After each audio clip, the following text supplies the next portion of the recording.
Bem-vindos e bem-vindas à segunda temporada do podcast sobre diálogo interreligioso em Odivelas. O meu nome é Janine Osman e sou psicóloga no setor de Igualdade e Cidadania da Câmara Municipal de Odivelas. O tema do episódio de hoje do podcast sobre diálogo interreligioso em Odivelas é Religião e Direitos Humanos, reflexões sobre a liberdade de religião. Para nos ajudar a refletir sobre este tema, temos connosco dois convidados, Eduardo Santos, da Associação Internacional para a Consciência de Krishna, também conhecido como Movimento Hare Krishna, e Paulo Adriano, da Igreja de Jesus Cristo dos Santos dos Últimos Dias. Olá, sejam bem-vindos, Eduardo e Paulo, ao podcast sobre diálogo interreligioso em Odivelas. Obrigado por terem aceito o nosso convite. Ban Ki-moon disse que a liberdade de religião é o coração dos direitos humanos, pois protege não apenas o que acreditamos, mas a nossa própria essência, enquanto seres livres e conscientes. Na vossa opinião, como é que pode a liberdade de consciência e de religião contribuir para a promoção dos direitos humanos numa sociedade cada vez mais pluralista? Quem quer começar? Posso começar. Desde já, obrigado por terem feito este convite e de poder estar aqui mais uma vez neste podcast. Este é um tema muito interessante. O tema de religião e da crença na maioria das vezes, é um tema muito pessoal e muito individual e de grande diferença entre as várias crenças e várias fés que existem. Quando falamos do tema da liberdade de consciência e de religião, acaba por ser um ponto muito interessante, porque se é algo que é muito pessoal, apesar das comunidades estarem organizadas naquilo que nós chamamos de religiões, ou igrejas, ou grupos que professam uma determinada fé, sendo algo muito pessoal, é aí que tem que haver o maior respeito pela diferença. Então, havendo pessoas que não têm qualquer tipo de fé, ou não acreditam em Deus, ou até que muitas delas dizem, eu sou totalmente agnóstico e não acredito em nada dessas componentes que são necessárias a exercer algum tipo de fé. Entre as comunidades que têm professam uma religião e uma determinada fé, é muito importante a pessoa perceber que é aí que tem que começar o maior exemplo de diálogo interreligioso e do respeito pela opinião de cada um, que é diferente, ou em algumas componentes é diferente daquela que é a nossa, e é aí que se calhar o tema começa a ter uma importância tal, porque sendo um tema muito pessoal, a fé é um tema pessoal, então aí tem que haver o maior respeito pelas outras pessoas que não acreditam e as outras que acreditam em algo diferente de nós. E até mesmo, Eduardo, dentro da mesma comunidade também há formas diferentes também de verem, correto? Bom, muito obrigado, Janine. Eu primeiro gostaria de agradecer o facto de nos dar esta oportunidade de estarmos aqui e partilhar um pouquinho sobre aquilo que achamos de importante para melhorar este diálogo interreligioso. Na verdade, todos somos seres espirituais. Em essência, todos somos seres espirituais. E temos diferentes níveis de consciência e diferentes níveis de aproximação ao aspecto religioso, ao aspecto místico. As pessoas que são mais místicas por natureza, outras que são um bocadinho mais informais, mais ritualistas, e pronto, todas são bem-vindas e é livre. Há pessoas que são crentes porque aceitam, mas não seguem princípios reguladores, outros que são um bocadinho mais, que têm mais compromisso e atuam de uma forma regular, têm práticas regulares, mas não existe discriminação, pelo menos que eu conheça na tradição. Eu acho que isso é muito importante. Haver essa liberdade até mesmo dentro do próprio movimento, da forma como cada um também vivencia a sua fé. É Exatamente, isso? Ok. Fundamental. Sim. E de que maneira é que as comunidades religiosas podem colaborar para a proteção e para a promoção dos direitos e das minorias religiosas? Como é que podem colaborar as comunidades? Pronto, primeiro, o facto daquilo que acabámos agora de falar, mesmo dentro de uma comunidade religiosa, existem vários níveis de compromisso. E é a mensagem fundamental de uma religião, e agora falando um bocadinho representando a Igreja de Jesus Cristo dos Santos dos Últimos Dias, é sempre uma mensagem de ajuda, de seguir o exemplo de Cristo, de fazer o bem, de tudo o que fazemos na vida ser baseado na lei do amor e do respeito, do serviço comunitário. Então, essa esfera de influência que às vezes pensamos, bom, é mais para aqueles que professam uma determinada religião ou aqueles que assistem aos domingos e nas outras atividades de uma religião. Na realidade, é um bocadinho o inverso, é levar a mensagem às pessoas para depois expandir essas boas novas, essas boas práticas, essas boas ações à comunidade. Então, para nós, é essencial o serviço comunitário, ajudar as comunidades que estão à nossa volta, independentemente se têm uma determinada crença ou não. Claro que, no fundo, há ali uma mensagem que se baseia nas Escrituras, nos Evangelhos de Jesus Cristo, sem dúvida que há. Mas o objetivo principal é poder levar esta capacidade das pessoas conseguirem alguns atributos, nós lhes chamamos cristãos, não é? Porque Sim. estamos a falar de uma religião cristã, mas que são atributos que podem ajudar a esfera de influência dessas mesmas pessoas. Então, para nós é essencial, por exemplo, o serviço comunitário. Às vezes é-nos perguntado, então, mas o que é que vocês fazem para levar esse exemplo às outras pessoas? É servindo a comunidade, através de ações de serviço, nomeadamente com as autarquias, com as juntas de freguesia, Sim. em que nós dizemos o que é que vocês precisam, o que é que nós podemos ajudar para influenciar a vida das pessoas, a autossuficiência e a capacidade dessas pessoas de certa forma, poderem obter um bocadinho mais de felicidade sendo autossuficientes. Ok. E para si, Eduardo? Olha, subscrevo o que o colega disse. O núcleo mais pequenino de qualquer religião é a família. E é fundamental criar dinamismos de escuta empática. Ou seja, entendermos desde criança, porque na verdade nós somos um pouquinho, para o bom e para o bem e para o mal, somos formatados nos primeiros anos de existência, na verdade. E então, se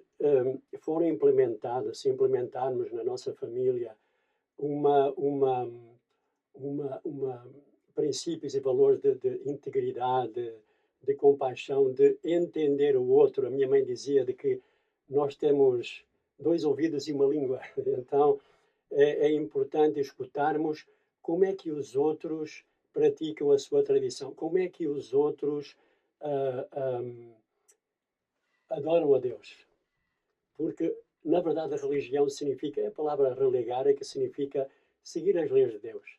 Então, se nós criarmos esse dinamismo no núcleo da família, que é o núcleo mais minoritário, isso vai se expandir de uma forma natural pela comunidade. E desta forma, nós podemos ver o outro não como um competidor, mas uma oportunidade de escutar dos outros também. Como melhorar a nossa capacidade de servir a Deus e, de uma forma natural, servir aos outros também. Obrigada. E partindo então disto que ambos estavam aqui a dizer, de que forma é que vocês acham que as diferentes tradições religiosas podem coexistir de forma harmoniosa e respeitarem a liberdade de culto uns dos outros e também ao mesmo tempo promoverem a paz? É um tema interessante. Às vezes quando pensamos, por exemplo, nas tradições, às vezes pensamos, bom, existem as pessoas que não têm ou não professam uma determinada fé ou acham que não ligam com qualquer tipo de religião, é interessante que depois analisamos e, na realidade, quase toda a humanidade, ou pelo menos aquela que nós conhecemos mais de perto, acaba por celebrar coisas que têm um princípio cristão. Por exemplo, celebra-se o Natal. Ok, celebra-se o Natal por que razão é que celebra o Natal? Ou por que razão é que estamos no ano 2025, não é?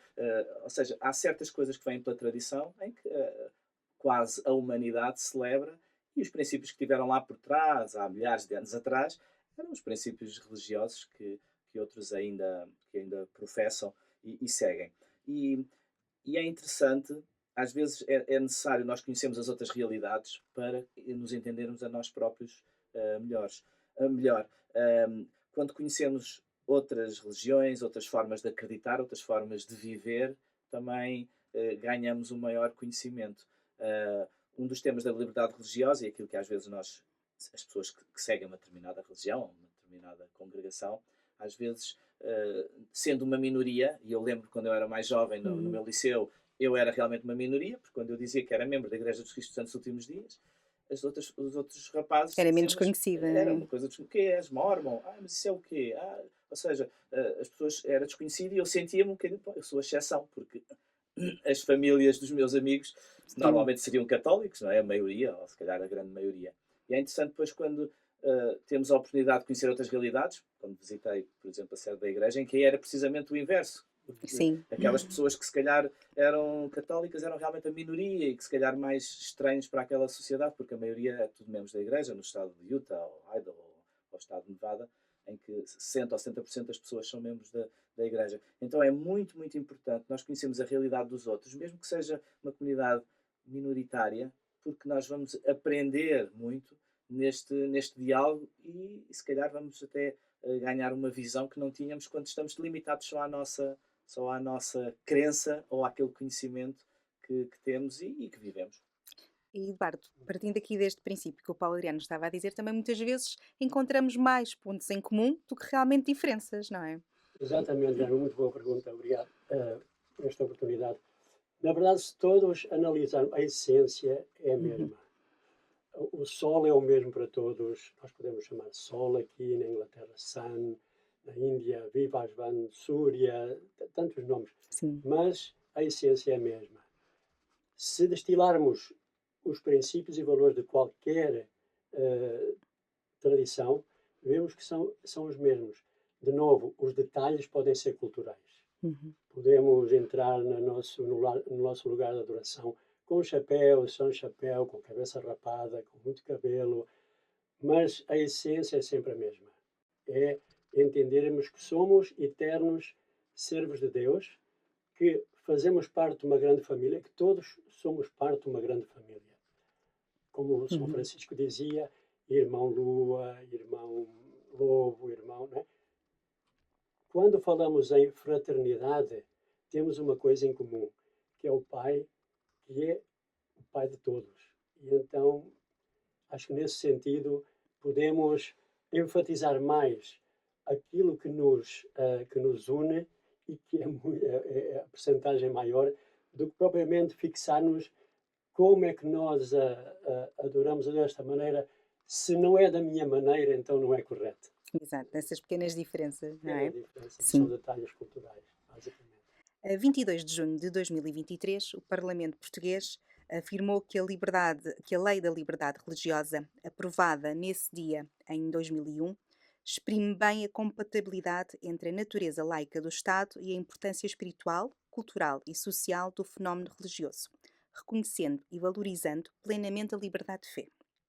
Essa garantia, lê-se ainda no texto, é devida a todas as religiões em condições de igualdade, independentemente da sua representatividade, com o único limite do respeito pelos valores constituídos pela sociedade democrática. Na vossa opinião, de que forma é que as comunidades religiosas podem, então, ser agentes ativos na defesa dos direitos humanos, promovendo a igualdade e a justiça para todos? E também pegando agora naquilo que vocês estavam a dizer, dentro das várias religiões há sempre pontos em comum, mas às vezes também deparamos com quem não tem a fé, não é? E de que forma é que também a liberdade religiosa também pertence também a estas pessoas que escolhem não ter fé. Sem dúvida. Sim, e se calhar é a maioria, não é? Não, apesar de há pouco, e gostei muito de ouvir quando disse que todas as pessoas têm um nível de espiritualidade, e isto é verdade. Mesmo as pessoas que não têm uma fé, que não acreditam ou que não seguem uma religião, ou uma igreja, ou uma comunidade, elas muitas vezes procuram em outros elementos alguma espiritualidade, ou é nos astros, ou é, sei lá, ou é no sol, ou é no mar, ou é na natureza. Há sempre algum nível de espiritualidade em todo o ser humano. Mas este tema que acaba de mencionar é muito interessante. Quando pegamos na lei da liberdade religiosa, e o nosso país é um exemplo nessa lei, e serve de exemplo para muitos outros países, se calhar até o menos importante é o facto do respeito das pessoas acreditarem e terem uma determinada religião. Este fator é um indicador para medir a maturidade de uma sociedade. Uma sociedade que respeita a diferença religiosa e as várias comunidades religiosas é uma sociedade que está mais madura. Porque se consegue respeitar aquilo que não se vê, não é? A fé não se vê, não se pode provar. Eu não posso provar que Deus existe ou que Jesus Cristo existe. Não. Eu posso ter essa crença, mas o meu colega ao lado não faz a mínima ideia, nem consigo provar pela ciência. Então, mas uma sociedade que consegue respeitar este tipo de crenças que são baseadas na fé, em algo que não se vê, mas que sabemos que existe Uhum. para aqueles que acreditam, então é uma sociedade que está preparada também para aceitar as outras diferenças. Essas sim, que são muito visuais, não é? Olhamos para a pessoa e fazemos logo ali, olha, esta pessoa é deste género, ou gosta disto, ou tem a camisola verde, é do Sporting, ou tem a camisola vermelha, é do Sim. Benfica. E é um indicador. Eu gosto muito deste tema da lei da verdade religiosa como, quando cumprida, é o indicador para medir a maturidade da sociedade. E o que é que nós temos que fazer? As pessoas que estão do Sim. lado das comunidades religiosas têm que ser minimamente o exemplo disso. Não é? Eu não posso, eu acredito nisto e todos os outros que não acreditam nisto já não fazem parte da minha congregação, ou já não os aceito a entrar aqui Uhum. na minha igreja ou na minha capela. Então tem que ser, o exemplo tem que partir também das comunidades religiosas.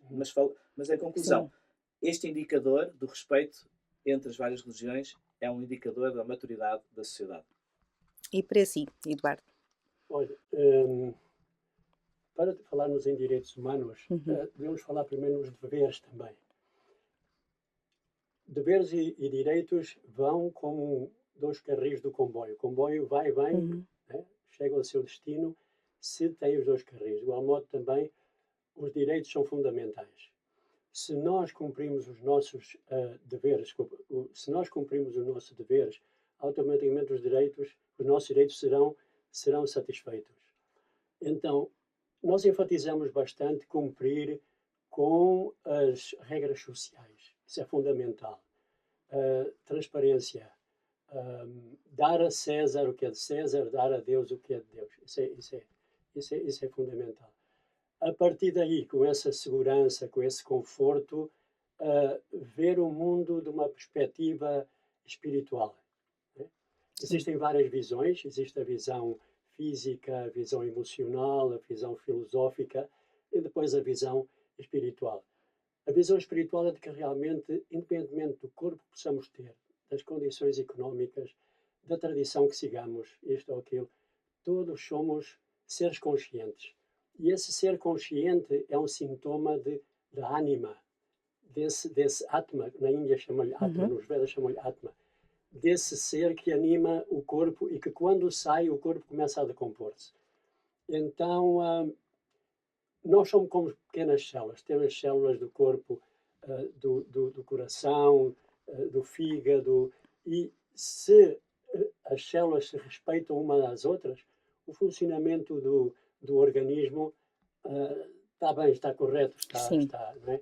Mas se de uma outra maneira não dermos, não é? Se quisermos mudar a célula do fígado para a célula do coração, o coração para o estômago e tudo mais, pode criar uma confusão muito grande. Então é uma grande responsabilidade para nós, como seres espiritualistas, lidarmos entre nós de uma forma, porque há o conceito de que as maiores religiões, as maiores guerras vêm das religiões. Né? Há um conceito assim, ainda que não seja, muitas vezes é Verbalizado. proclamado abertamente e muitas vezes não é?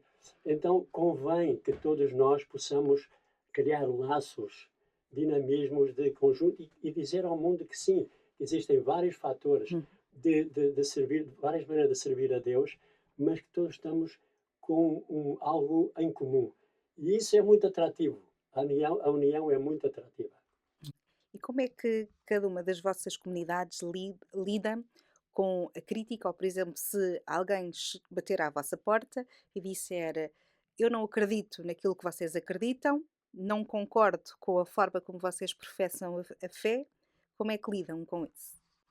A oposição vai sempre existir em todos os âmbitos da nossa vida, Uhum. não é? Sim. Basta termos uma preferência, basta gostarmos de uma banda ou algum amigo que que acha que não é boa aquela banda, etc. Então a oposição vai sempre existir. Eu lembro quando eu fui um missionário durante 2 anos, já há umas décadas atrás, nós encontrávamos na rua ao tentarmos falar com as pessoas, Uhum. partilhar a nossa mensagem e algumas portanto, opunham-se e queriam mostrar, até quase que fisicamente, que se opunham àquilo que nós estávamos a fazer naquele tempo. E é verdade que isso vai sempre existir.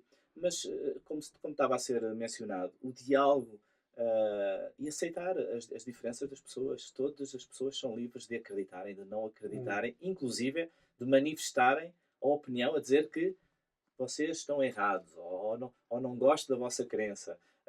É um direito que essas pessoas têm. Assim como é um direito nós continuarmos a achar que, olha, eu por acaso continuo a achar que é desta forma que me sinto feliz, eu e a minha família, e tenho-me sentido feliz por seguir estes princípios e tem-me trazido felicidade, mas respeito perfeitamente aquilo que pensa. E esse é um problema da nossa sociedade hoje em dia.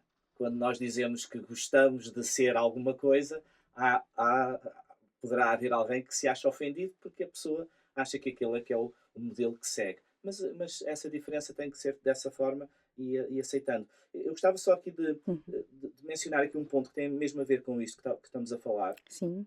Que é, a Igreja tem aquilo que nós chamamos os 12 artigos de fé. São assim mas algo em que nós acreditamos, a essência básica. E é interessante que o 11º e o 12º artigo de fé, que nós chamamos, diz o seguinte: pretendemos o privilégio de adorar a Deus Todo-Poderoso de acordo com os nossos ditames da nossa própria consciência. E concedemos a todos os homens o privilégio de deixar-nos adorar como, onde e o que desejarem. E depois o 12º diz o seguinte, em relação à liberdade religiosa: queremos na submissão a reis, presidentes, governantes, magistrados, na obediência, honra e manutenção da lei.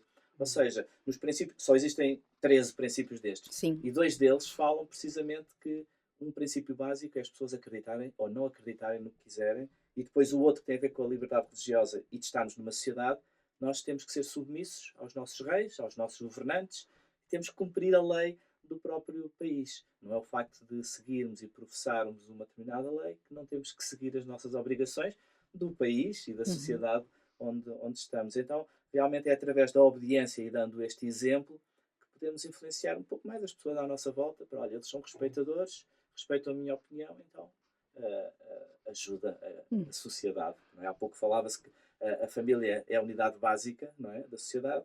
Boas famílias vão fazer boas sociedades, bons bairros, bons municípios, bons países, porque é assim que se constrói. Eduardo, infelizmente nem todas as pessoas exprimem a opinião realmente da forma mais correta, não é? Que era o que o Paulo Adriano estava a dizer. E havendo esse diálogo, acho que é mais facilmente as pessoas aceitam a diferença porque a conhecem e assim, mesmo que não concordem com ela, não há essa afronta, digamos, quando alguém diz eu sou desta fé e tu és de outra. Realmente é isso, ver sempre os pontos comuns e ver qual é o contributo desse indivíduo para com a sociedade.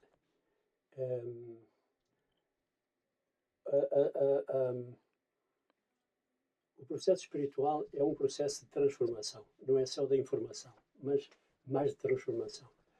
Transformação do sectarismo em visão ampla, a transformação da inveja na abundância, da intolerância na tolerância. Portanto, isto é fundamental. E quando as pessoas, de uma ou outra forma, não aceitam, tal como nós, a existência de um Ser Supremo, então, dar um abraço. Normalmente, eu muitas vezes faço assim, trabalho de serviço, gosto de comunicar com as pessoas e falar às pessoas sobre aquilo que a minha experiência de vida, mais do que propriamente o aspecto, a minha experiência de vida, tal como o Paulo dizia, partilhar a experiência de vida com os outros. E quando as pessoas dizem, eu sou ateu, eu muitas vezes brinco com eles, és ateu graças a Deus. Então, ali cria-se um ambiente super agradável, simpático, em que a pessoa abre o seu coração para, pelo menos, escutar sobre o facto de porque é que eu aceito a existência de Deus. E se de uma outra maneira a pessoa continua com a sua, fantástico. A ideia é criar amizade. Porque somos uma grande família. Crentes, não crentes, somos uma grande família. Estamos aqui por alguma razão neste mundo. Exatamente. Agora, terminando aqui com uma última pergunta, de que forma é que as vossas comunidades religiosas desenvolvem projetos ou iniciativas que tenham como objetivo exatamente esta questão da promoção dos direitos humanos ou a promoção da paz? Querem dar algum exemplo, contar alguma situação específica? Sim. Uma das das prioridades da Igreja, que eu estou aqui a representar, é precisamente a ajuda humanitária e o serviço voluntário. Então, a Igreja tem uma organização mundial muito grande de ajuda humanitária. Achamos que, quando falamos destas frases, como ajudar as populações com necessidades e como ajudar na paz mundial, é tudo muito aéreo, muito vago. Exato. Não é? Como é que eu ajudo na paz mundial? Muitas das vezes não ajudo na paz mundial, mas posso, por exemplo, ajudar para que não se chegue a esse ponto, e quando as consequências de guerras existem, o que é que eu posso fazer para tentar melhorar? Alguns exemplos. Em Portugal, fizemos recentemente um projeto de ajuda humanitária que foi em parceria com uma Câmara Municipal, criar um centro de reabilitação para soldados que vêm atualmente da Guerra de Leste. Que é que está mais próximo. Neste caso da Ucrânia, mas sim, se houvesse soldados russos que viriam também, com essas necessidades também seriam recebidos. E a Igreja fez um projeto específico em que a Câmara arranjou as instalações e todo o equipamento médico de recuperação foi a Igreja que fez essa doação. Aqui também participamos aqui na Câmara de Odivelas e no município em alguns projetos que temos de ajuda. Recentemente equipámos vários apartamentos que os nossos jovens foram lá montar. Aliás, adquirimos e equipámos esses apartamentos para pessoas que estavam a sair da rua, não é? para terem finalmente um telhado. E temos outros projetos que temos feito. Ou seja, projetos que se calhar não são muito publicitados, porque nós não queremos, mas que no final do dia podem fazer a diferença na vida de alguém. Porque achamos que falar é mais fácil, mas depois às vezes é preciso mesmo no terreno fazer a diferença na vida das pessoas. E quando pensamos como é que conseguimos a paz mundial, pelo nosso exemplo individual, não é? Se nós nos conseguimos dar bem na nossa comunidade, entre religiões, na sociedade, somos um bom exemplo e cumprimos a lei, já estamos a ajudar um bocadinho. E depois tem que ser em princípios específicos. Como é que eu consigo ajudar as pessoas a serem autossuficientes? Não é? Então temos programas que temos também desenvolvido aqui com o município de Odivelas de informação como tornar as pessoas autossuficientes, como elas conseguem preparar um currículo, preparar-se para uma entrevista de emprego, como é que podem fazer um orçamento familiar, individual, como se quiserem criar um negócio próprio. Então são ferramentas para tentar ajudar a autossuficiência, para depois não se gerar outras dificuldades que às vezes depois ao nível global geram conflito. Sim. E pronto, e num caso extremo geram, como temos visto aqui bem perto na Europa, guerras. Não é? Guerras, exato. E para o Movimento Ari Krishna, Eduardo, queres partilhar algum projeto connosco? Sim, nós temos um programa muito interessante chamado Alimentos para a Vida, Food for Life a nível internacional, onde distribuímos semanalmente pratos quentes, recém-feitos, recém-cozinhados. Né? Uma leguminosa, cereal, pão, arroz, uma bebida, um doce, às pessoas aos sem-abrigo, em Lisboa. Naquela altura, o João Soares, que era o primeiro o presidente da Câmara de Lisboa, condecorou a Associação Internacional para a Consciência de Krishna com uma medalha de mérito municipal, dizendo que estão a fazer um bom programa. Presentemente, na Ucrânia, estamos a distribuir uma média de 3 a 4 mil pratos de alimento quentinho também às pessoas mais desfavorecidas em diferentes cidades muito próximas do conflito. E são feitos a partir dos nossos centros culturais, templos, casas de amigos, de praticantes e de participantes. Claro, aqui somos pouquinhos, tentamos fazer aquilo que podemos. Sim. Na Índia temos programas de distribuição de alimentos a literalmente milhões de crianças, onde os Hare Krishna vão somente distribuir alimento àquelas crianças que, se não tivessem esse alimento nesse dia, provavelmente teriam que jejuar devido às suas condições económicas. Esse é um projeto muito grande. Food for Life está aí. A nível de social aqui em Lisboa, acolhemos pessoas que vêm do Nepal, que vêm da Bengala e que estão a dar os primeiros passos aqui, que são maioritariamente hindus e tal, e que vêm na Associação Internacional para a Consciência de Krishna um apoio inicial para depois dar os passos na sociedade, que eles, pronto, para eles é bastante, né? Então apoiamos essas pessoas também com alimento, com ideias, com a fazer integração. integração, exatamente. Obrigada. Chegamos assim ao fim deste episódio. Obrigada, Eduardo. Obrigada, Paulo Adriano, por terem estado connosco. Para quem está desse lado, obrigado por nos acompanharem. Até ao próximo episódio. Obrigada.